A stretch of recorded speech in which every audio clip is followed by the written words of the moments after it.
Hi, Sandra here from Create in Spain. Today I wanted to show you how I made this card. It's a very classic design. It's very, very pretty due to the pink metallic card that I've used. And I think most people will be pretty pleased to receive a thank you card like this.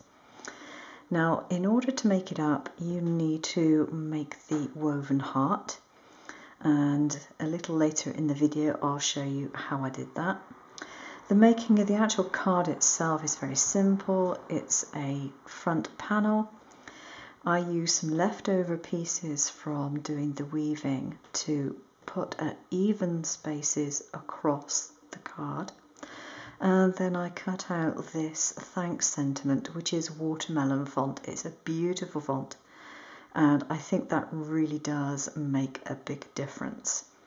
So now I'm going to show you how to make the woven heart. I thought it would be fun to make some woven embellishments for a card.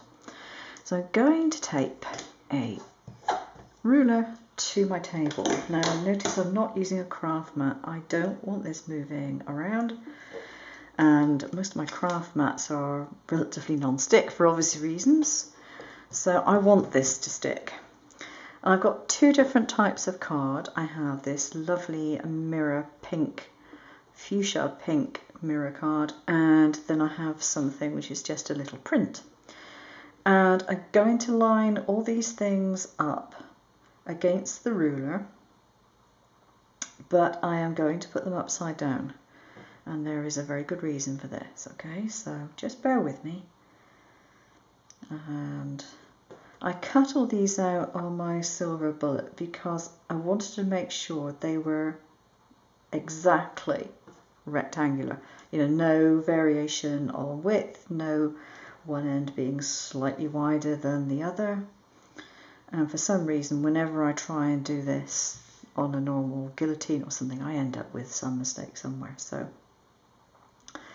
I decided it was easier to do it with my cutter and it didn't take very long. So that's what I did, and I have perfectly cut pieces, all the same length and all the same width. So just going to line all these up.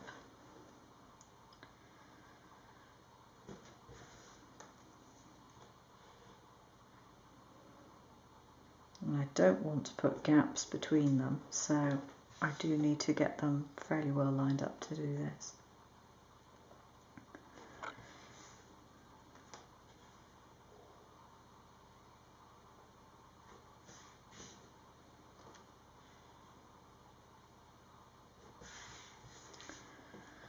Just the final two to go in now, and then I can check that they are all level.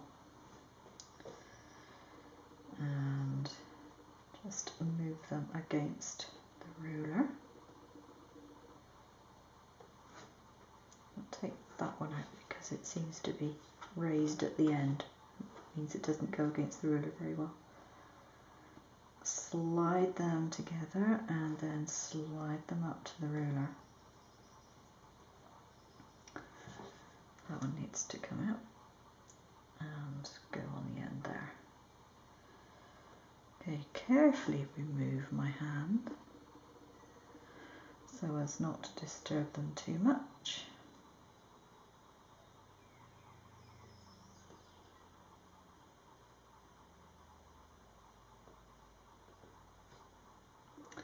Right, that's as near as it's going to be. Take another piece of tape that is wider and just go straight down, like so. There we are. And then you just start to weave with the other one, which just is under and over and under and over. So I'm not going to show you the entire process, because I think that would be a pretty boring video. But I'll get one row done just so that you can see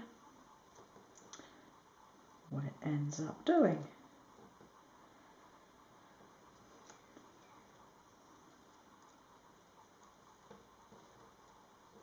And again, make sure it's upside down, so you don't want to be able to actually see the colour card. So that's the first one. Now for the second one, you go over then under. So it's just the alternate way to the first row. And you carry on like that until you've used all your strips. So it's just as easy to lift up the strips as anything else, rather than mess around trying to get things under and over. There we are.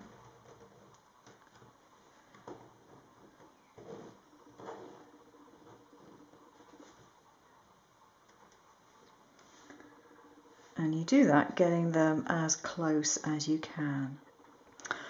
Okay, once you've got all the weaving done, you'll end up with something like that. And I admit it doesn't look anything particularly special from this side. We just have to have some patience. I'm going to use some shapes on here, and what I'm going to do is take some scraps that I have cut, again with the silver bullet, and put some glue on them. Now you could, if you wanted to, use a double-sided tape if you have one that is very strong. Now I want to get as many shapes on here as possible, so I'm going to put this in the corner diagonally. I can't quite fit that one on, but I can get a circle on, so I'll put a circle on next.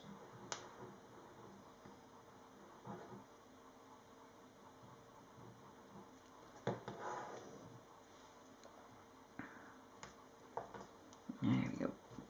Now you need to press those down well, and you need to let them dry completely. Otherwise all your hard work is going to be for nothing. Okay, so really press them down well. The glue that I'm using appears to be pressure sensitive anyway, so that really does seem to make a really good bond when it's pressed down firmly. So I'm going to leave that to dry.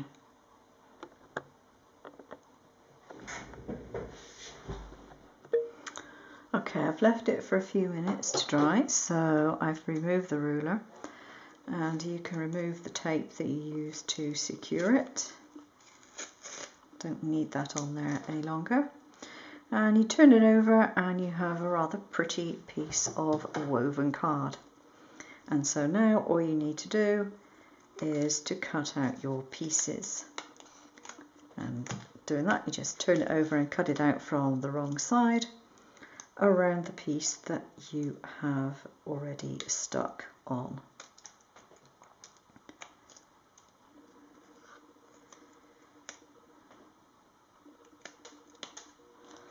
All the little bits start coming off and shooting off in all directions, which is a little bit disconcerting, but don't worry. It's only the bits that aren't needed that can come off as long as your glue is actually dried. I probably should have left mine for a little while longer, but you know, being impatient as I am.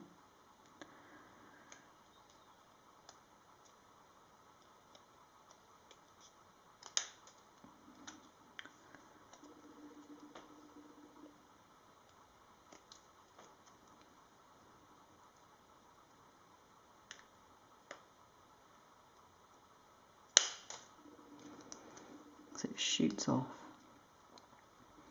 If you've got decoupage scissors, these are probably quite good for this.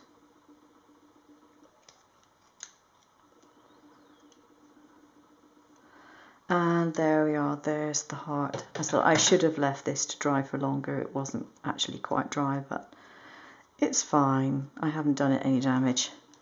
So I can just leave it to dry naturally.